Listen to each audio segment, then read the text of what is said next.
Добрый вечер, вы смотрите Якутия Лайв, с вами Ирина Ефимова. Мы продолжаем знакомить наших телезрителей с итогами работы правительства республики за 2021 год. И сегодня в программе Якутия Лайв на телеканалах Якутия-24, НВК Саха и на волне радиостанции ТТ мы поговорим о проделанной работе с постоянным представителем республики Саха-Якутия при президенте Российской Федерации, первым заместителем председателя правительства республики Саха-Якутия Андреем Федотовым. Добрый вечер, Андрей Сентаминович. Добрый вечер, Ирина. Мы подготовили для наших телезрителей небольшой видеоролик о работе Поспредства. Предлагаю сейчас нам его вместе посмотреть. Постоянное представительство Якутии при президенте Российской Федерации активно работает над отстаиванием интересов Якутии в федеральных органах власти. В 2021 году в фокусе внимания ведомства были проекты, связанные с развитием транспортной, медицинской, энергетической, образовательной, научной инфраструктуры и других сфер развития. Поспредство сопровождало принятие положительных решений по строительству Ленского моста, третьей нитки магистрального газопровода Кызылсыр, онкологического и инфекционного центров. Занималось решением вопроса по обеспечению круглогодичного транспортного сообщения по автомобильным дорогам Лена, Вилю и Колыма, проекта, поддержанного президентом страны Владимиром Путиным. Считаю, что реализация таких проектов крупных позволит решать нам главную задачу повышения качества жизни людей. Важным успехом прошлого года стала победа НОТ «Север» в конкурсе межрегионального отбора научно-образовательных центров мирового уровня. Якутию посетил президент Российской академии наук Александр Сергеев. Якутия является флагманом этого научно-образовательного центра. Теперь проекты Якутского центра могут претендовать на гранты из федерального бюджета. Эта победа станет еще одним драйвером для развития науки в республике. В зону ответственности постоянного представительства также входит проведение мероприятий, повышающих статус республики, привлечение и сопровождение российских и зарубежных инвесторов, налаживание связей с другими регионами и странами. Поддержать в том числе и бизнес из Якутии, там, кто хочет выходить на внешние рынки. Представление якутской культуры и культуры народов, которые населяют Якутию. В 2021 году при участии Поспредства был проведен целый комплекс презентаций перспективных инвестпроектов республики, в том числе по развитию кластера по производству безуглеродных энергоносителей на территории Якутии. Так, с Республикой Беларусь были достигнуты договоренности о поставке большегрузной и карьерной техники, развитии совместной работы в деревообрабатывающей промышленности, молочной индустрии, оздоровительном туризме и IT-сфере. В стенах Поспредства состоялось первое заседание Комитета старших должностных лиц Арктического совета и были достигнуты договоренности о проведении осенью 2023 года в Якутске завершающего мероприятия в рамках российского председательства в Арктическом совете Всемирного саммита по вопросам изменения климата и таяния вечной мерзлоты. Вопросы международного сотрудничества в Арктике являются одним из приоритетных направлений работы правительства нашей республики.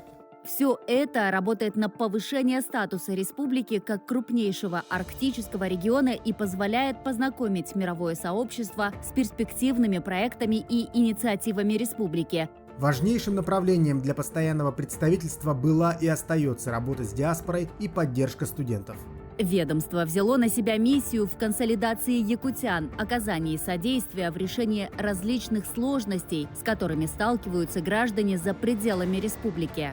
Поиск жилья, устройство в детские сады и школы Москвы и Санкт-Петербурга, восстановление документов, доставка лекарств и продуктов. Как правило, именно с такими просьбами обращаются в Поспредство.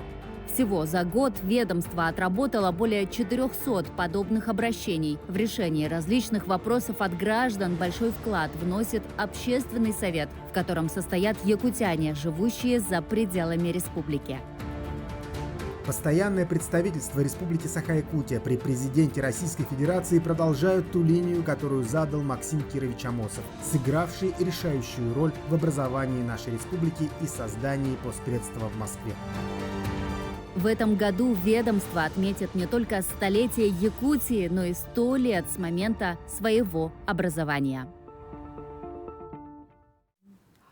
Как и все отчеты правительства, наша беседа тоже проходит в прямом эфире. Задать вопрос гостю можно, позвонив в студию по номеру 841 12 42 14 39 или отправив текстовое сообщение в WhatsApp на номер 8 914 235 0502. Я благодарю наших коллег за подготовленный ролик. Андрей Сандаминович, предлагаю более подробно рассказать о том, чем сейчас дышит постоянное представительство, какие функции на него возложены, что там у вас происходит. Ирина, постпредство всегда дышит в унисон тому, чем занимается сегодня глава нашей республики Арсений Сергеевич Николаев, правительство наше. И еще в 2018 году Арсений Сергеевич поставил перед нами задачу создать полноценный государственный орган, который фактически стал бы фронт-офисом нашего правительства. То есть мы занимаемся всеми вопросами, которыми занимается правительство на своем внешнем направлении. Это прежде всего взаимодействие с федеральными органами власти, с организациями, с посольствами, с инвесторами, с наукой. И вот за эти выстроилась структура, которая обеспечивает выполнение этих задач. Задач очень много. Ну и этот год, конечно, это год юбилейный. У нас 100 лет республики, 390 лет вхождения в состав российского государства, 100 лет нашему постпредству и 125 лет нашему одному из основоположников нашей Якутской ССР и первому постпреду Якутии здесь при правительстве России Максиму Кировичу Амусову. Спасибо, Андрей Сандаминович. Если я правильно понимаю, что работа постпредства включена вообще полностью в работу правительства по всем направлениям. Но на виду все-таки работа с землячеством. Да? Как она сейчас устроена? Можно ли говорить, что сформировалась своя диаспора? И как якутянам найти друг друга за пределами республики? Но вообще социальное направление взаимодействия со всеми якутянами, которые живут за пределами республики, это, конечно, традиционное направление деятельности постпредства. Но в эти годы мы немного пытались эту работу изменить в том направлении, чтобы как можно более широкое представительство было их и у нас в постпредстве. Общественный совет сегодня у нас включает 35 человек. Вот буквально вчера прошло одно из заседаний общественного совета, еще 3 наших якутянина, активных якутянин, которые уже принимают участие в наших различных проектах, вошли в состав общественного совета. Общественный совет представлен как и в других регионах нашей страны, в Северо-Западном округе, значит, в Южном округе, так и за рубежом, в Прибалтике, в Канаде и в Германии, в Сербии. Поэтому я думаю, что эти факты говорят о том, что взаимодействие с гражданским обществом у нас все ширится из года в год, и это естественно, это не только даже заслуга там наша, это такова жизнь. Мы сегодня становимся все более открытыми, все более прозрачными, и мы стремимся к тому, чтобы деятельность постпредства была на виду у общественности как внутри республики, так и за ее пределами. Андрей Сандаминович, у нас есть звонок, давайте послушаем вопрос от телезрителя. Алло, здравствуйте, задавайте ваш вопрос.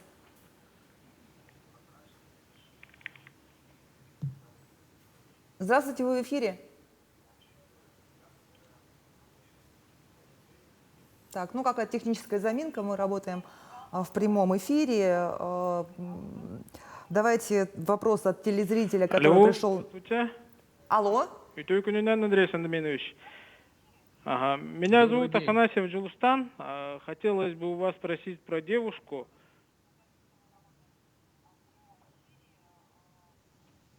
Про какую девушку?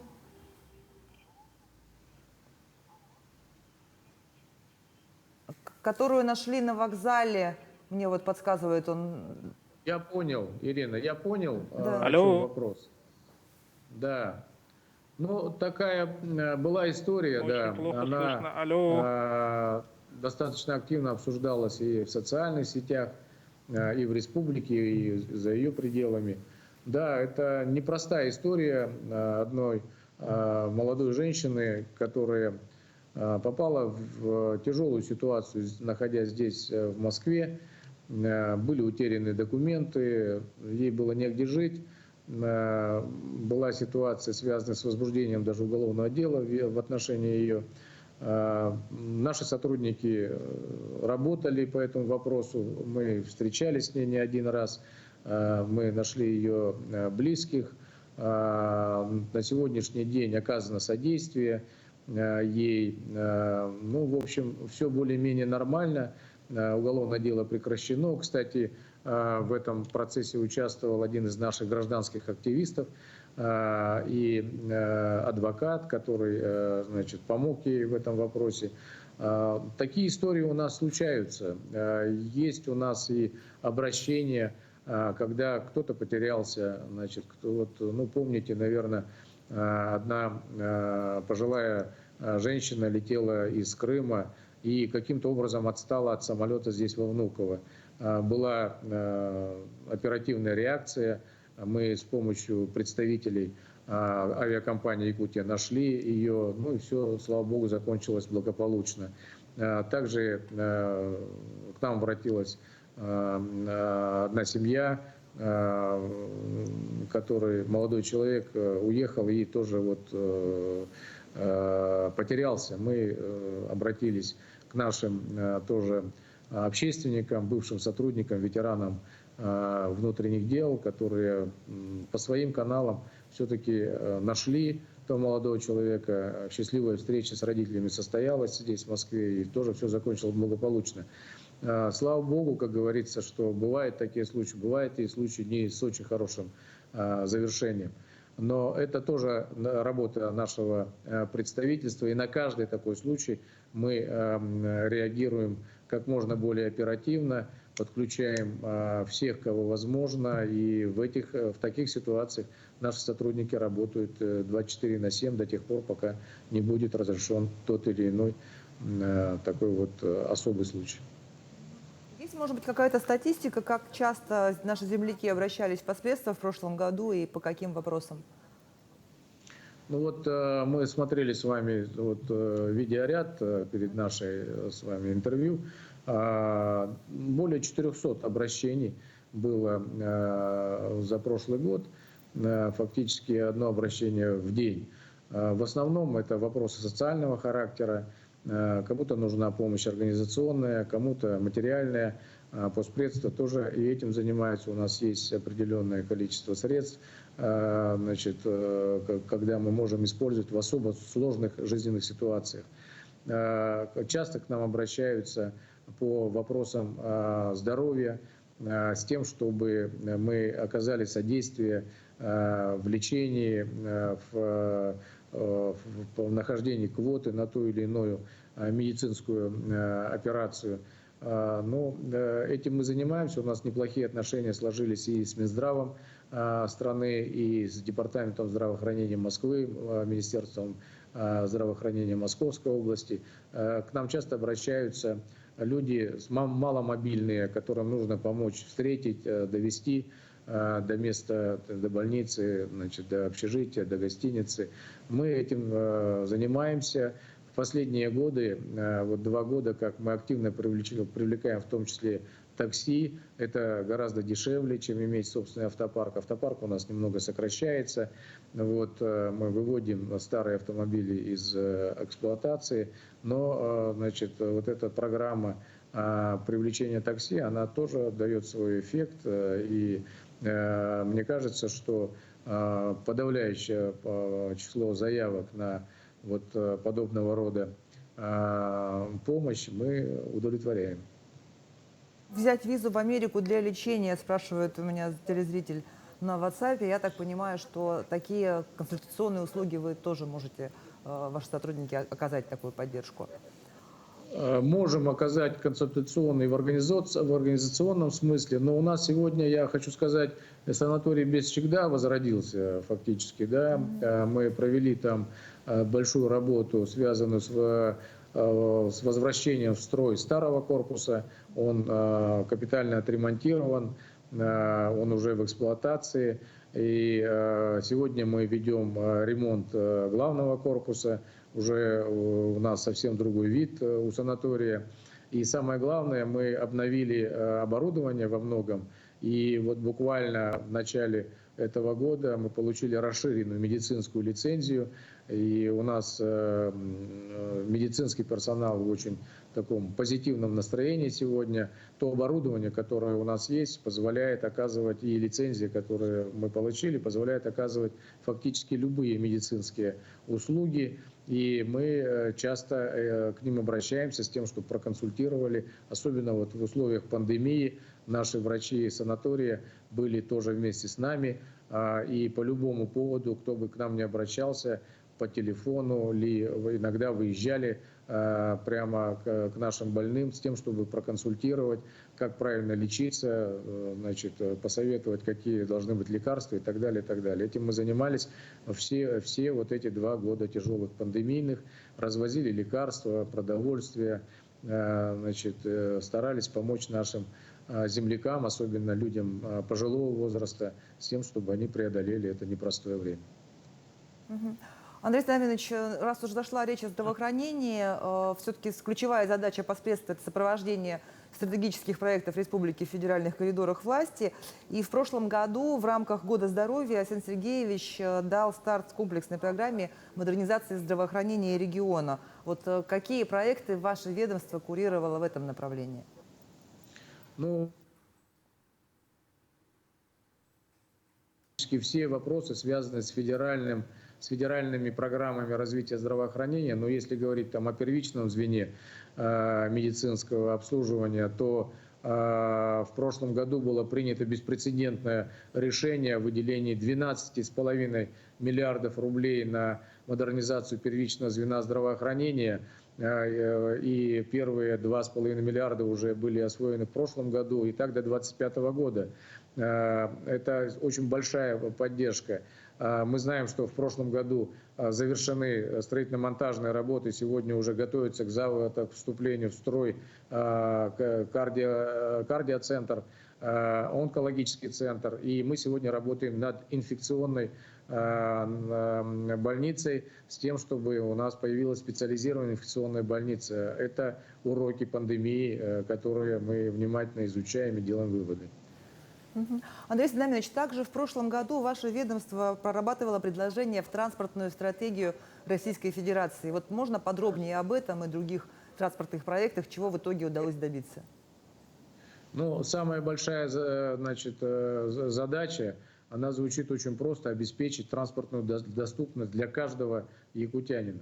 Об этом говорил Арсений Сергеевич еще на 5-м юбилейном форуме, Восточном экономическом форуме, когда представлял программу развития Дальнего Востока президенту нашей страны Владимиру Владимировичу Путину. Вы знаете, что эта программа принята, и в рамках этой программы развивается, значит, транспортная наша стратегия. Прежде всего, это, конечно, субсидирование авиаперелетов. Вы знаете, что шаг за шагом эта программа развивается, и с этого года уже все жители Дальнего Востока и нашей республики в круглый год, без ограничений, имеют возможность купить субсидированные билеты в центральные районы, центральные города нашей страны. Кроме того, мы развиваем программу внутри республиканских перевозок. Этим занималось правительство всегда, но в этом году в связи с тем, что доходы очень неплохие по итогам 2021 года и появилась возможность дополнительных средств, уже примерно так, 10 мест в каждом рейсе из арктических районов. Это субсидированные билеты. Примерно они стоят в пределах 11 тысяч рублей в среднем. Сейчас готовится постановление правительства, которое определит объем софинансирования уже федерального бюджета на внутриреспубликанские перелеты. Я думаю, что значительно поднимется это, уже может быть 15-20 кресел субсидированных на каждом самолете, который летит из Арктики в Якутск. Будут такие, значит, билеты. Ну и, конечно, внутри районов, где это больших районов, ну, такое, например, как Верхоянский, где много очень населенных пунктов, республика тоже поддерживает, и мы сегодня работаем над тем, чтобы и федеральное софинансирование было, и в том числе и на местные авиационные перевозки. Что говорить о транспортной стратегии, которая была рассмотрена и утверждена на Государственном совете в конце прошлого года, на которой на заседании Госсовета выступал Арсений Сергеевич Николаев, наш глава, и Владимир Владимирович поддержал его предложение о том, чтобы автомобильное движение по 3 федеральным дорогам Вилюй, Колыма и Лена было круглогодичное и обеспечено было к 30 году. То есть не далее, чем в 30 году эти дороги будут круглогодичные. Значит, на них будут работать все мосты через все реки, включая и Лену, конечно, и Алдан,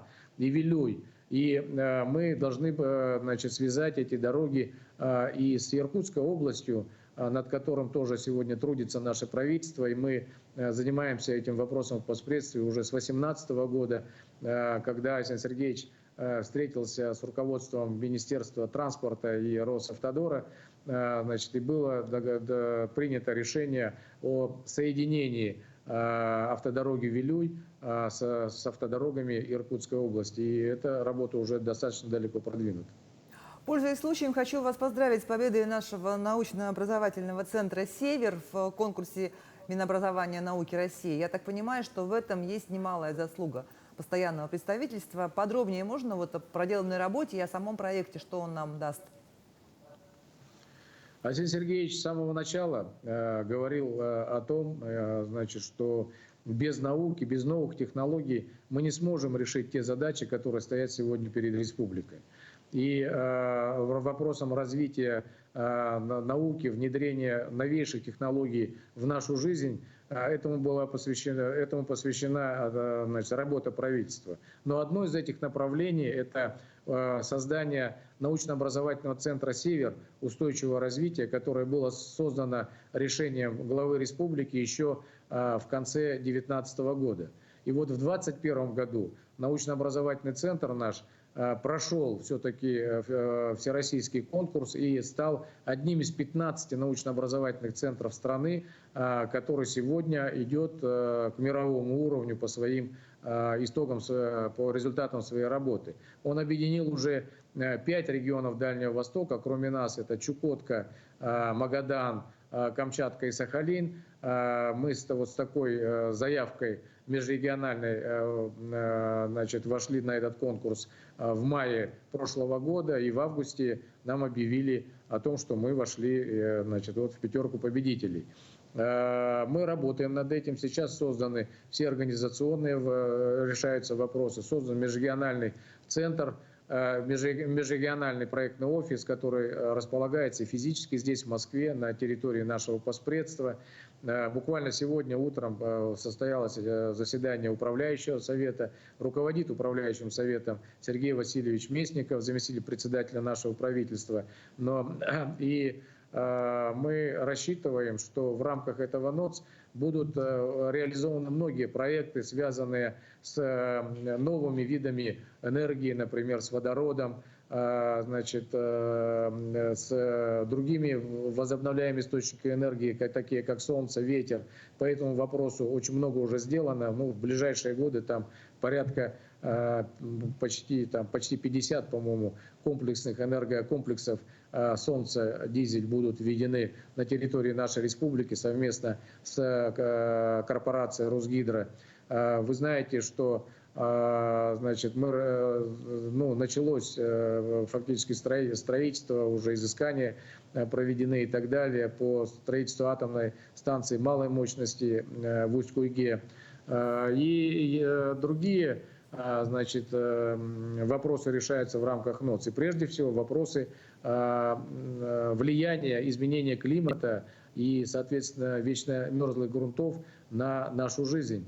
И этому будет посвящен Всемирный саммит, который состоится через год, весной 2023 года, в рамках председательства Российской Федерации в Арктическом совете. Это будет одно из важнейших мероприятий этого председательства. Оно пройдет в Якутске. И сегодня уже мы начали подготовку к этому, безусловно, важнейшему для всего мира научно-практическому мероприятию.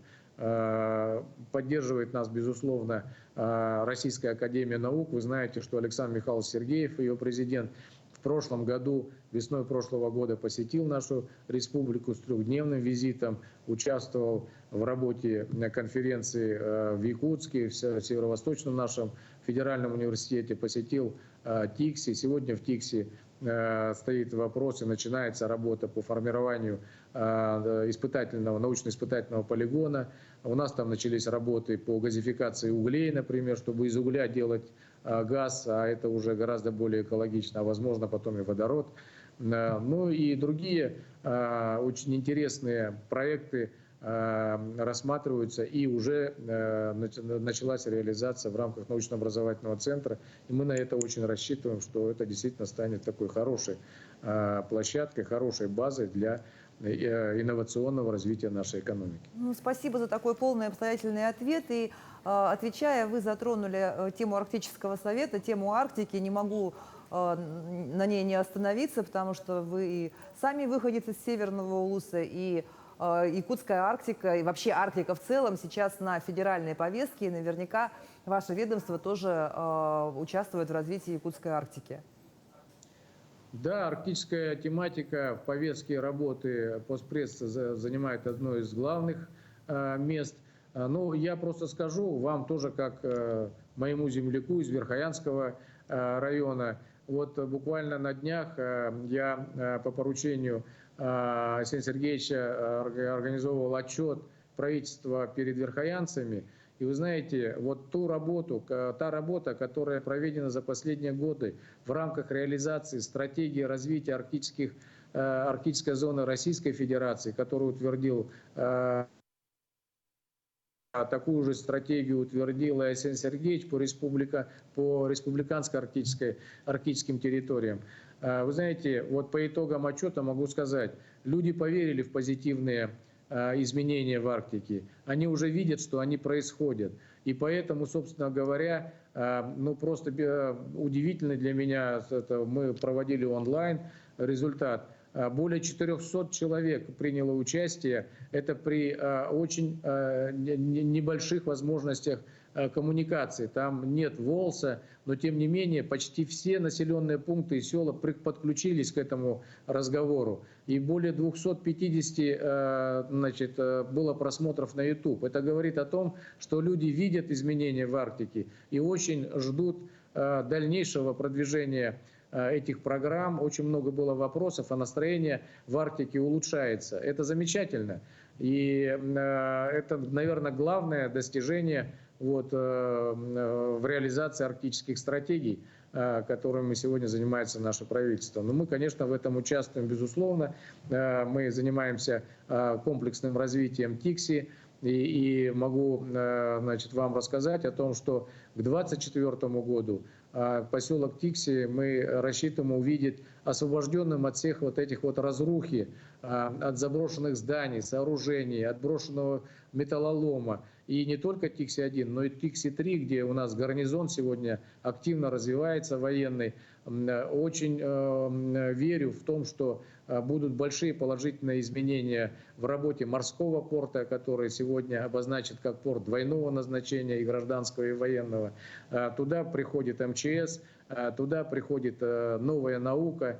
И абсолютно уверен, что, например, недавно, буквально вчера, Арсений Сергеевич проводил совещание по мастер-планам для села Оленек, поселок Тикси и поселка Чукурдах. Это же реализация этих мастер-планов совершенно категорично изменит в лучшую сторону вид этих наших районных центров.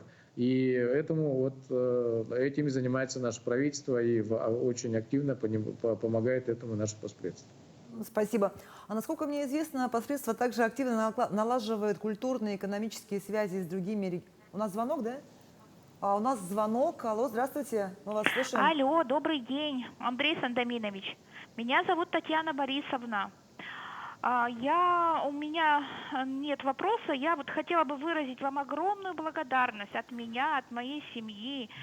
Мы до Нового года ездили в Москву, и в торговом центре у меня украли сумку с документами. Помогли решить наши проблемы ваши сотрудники Поспредства. Спасибо вам огромное, спасибо вам большое, Андрей Сандоминович. Спасибо. Андрей Сандоминович. И вам спасибо на добром слове. Это, конечно, приятно слышать мне, как руководителю Поспредства. Это результат работы наших сотрудников и общественного совета. Вот такого рода вопросы не решаются только в стенах Поспредства. В них обязательно участвуют наши общественники, которые сейчас год из года они все активнее и активнее и очень нам помогают вот в решении таких вот непростых ситуаций, которые иногда возникают у наших земляков. Но позвольте, я все-таки задам свой вопрос о культурных и экономических связях с другими регионами нашей страны, которые активно налаживает постоянное представительство. С какими регионами у нас самые хорошие отношения сейчас и какие наиболее значимые проекты вот в этой области вы могли бы выделить? Ну, конечно, мы максимально развиваем отношения с нашими дальневосточными соседями. Это я говорил уже и про научно-образовательный центр, значит, это вот по этой линии. Но, например, могу рассказать о том, что мы продолжаем проект, значит, который начался в 75-летний юбилей Великой Победы в Ржеве. Был заложен лагерь, в первую очередь была создана лагеря военно-патриотического поисковиков имени Героя Советского Союза Федора Матвеевича Хлопкова. В прошлом году мы провели уже дальневосточную смену, принимали участие 7 студенты из 7 регионов, студенты высших учебных заведений. В этом году мы продолжаем, нас поддержал фонд президентских программ, и уже будет всех регионов Дальнего Востока.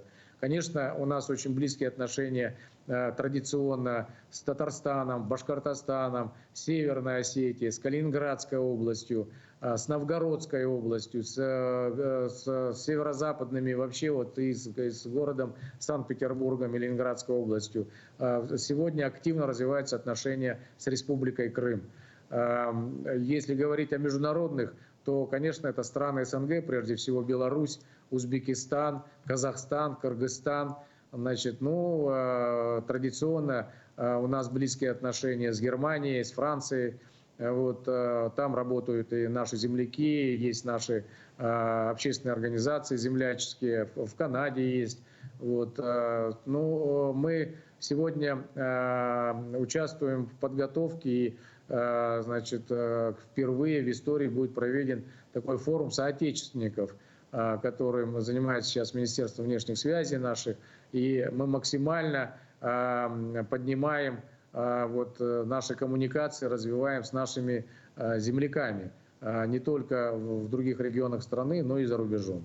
Поэтому у нас достаточно обширная здесь программа. Давайте поговорим о приближающемся столетии республики, столетии постоянного представительства и о Годе Матери. На чем, на ваш взгляд, в первую очередь нужно сосредоточиться правительству? Ну, прежде всего, конечно, нужно сосредоточить свое внимание на начале начал, на Годе Матери. Вы знаете, то, что Арсений Сергеевич объявил в своем послании, вызвало очень большой отклик на федеральном уровне у общественности российской. Очень хорошо об этом отозвалась Анна Юрьевна Кузнецова, которая была уполномоченным по вопросам детства. Сейчас она заместитель председателя Государственной Думы. У республики с Анной Юрьевной сложились очень хорошие, дружеские, такие рабочие отношения. И она всегда подчеркивает в последнее время о том, что именно вопросы семьи в республике находятся в центре внимания. Ну, могу просто статистически назвать, за последние 3 года, значит, с 3 миллиардов до фактически 15 миллиардов поднялись, значит, затраты, бюджетные затраты на поддержку семейной политики. Это о многом говорит. И то, что мы уже сегодня наблюдаем, как много у нас рождается детишек, детей столетия. Хотелось бы пожелать им крепкого здоровья и дожить до 200-летия всеми из них. Именно такую задачу ставит сегодня программа поддержки семьи. Здоровая семья, здоровое общество. Это первое. Второе, конечно, это юбилейные мероприятия. Я уже назвал, какие юбилеи у нас в этом году. Главные мероприятия пройдут, безусловно, в марте, в апреле месяце. 16 марта столетие постпредства. Мы будем проводить мероприятие. 24 апреля в концертном зале правительства Москвы мы собираем нашу общественность и отметим, конечно, таким образом юбилей нашей республики. При большом стечении народа будут много гостей, а главное мероприятие такого Андрей культурного Зиновьевич, у нас время уже подходит к концу. Я вас благодарю за интересную беседу и уверена, что в 2022 году у постоянного представительства Якутии в Москве будет еще больше успехов и важных для всей республики событий. Спасибо вам большое. Желаю всем доброго здоровья и замечательных успехов в юбилейном нашем якутском году. Спасибо большое. До свидания. На этом выпуск программы «Якутия Лайв» подошел к концу. Меня зовут Ирина Ефимова. Смотрите нас по будням в 19:15. Расскажем, чем живет Якутия.